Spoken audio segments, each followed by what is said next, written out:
За би та нарт дэвштэй AI-аар яаж мөнгө олохныг нууц хуваалцъя зөө. Хэдхэн өдрийн өмнө бол энэ Nano Banana 2 гэдэг хувилбар нь бол гарсан. Энэ AI-ыг ашиглаад мөнгө олох бүр аюул том боломж байгаа. Би тэгээд яг энэ контентоо бэлтгэж сууж байхад би яг нэг санаа олсон. Тэгээд тэрийг та бүхэнтэйгээ хуваалцъя. Монголын их e-com дэлгүүрүүд зүгээр хятадын таба дээр байдаг 6 скриншот хийгээл зүгээр пэйж дээрээ тавьчихдаг тийм ээ. Тэгээд аюул quality муутай. Дээрс нь ерөөсө copywriting бичиж чаддаггүй тийм үү. Тэгвэл биш та нар энэ AI-ыг ашиглаад дээрс нэг хэдхэн өгүүлбэр prompt ашиглаад та нар эдгээр дэлгүүрүүдэд та нар өөрсдийнх нь гэсэн одоо тийм постыг хийж өгч болно. Тэгээд үүн дээрээ нэмээд copywriting нь гаргаж өгч болно.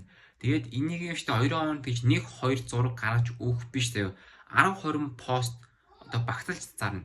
10 постны зураг, 10 copyright нийлээд 200-300 мянган төгрөг гэдэг ч юм уу. Тэгээд энэ талаар дэлгэрэнгүй заавар үзмээр байхыг хүсвэл Миний энэ YouTube-ийн видео руу орж үзээрэй. тэгээд subscribe болон like дарахаа бити мартаарай.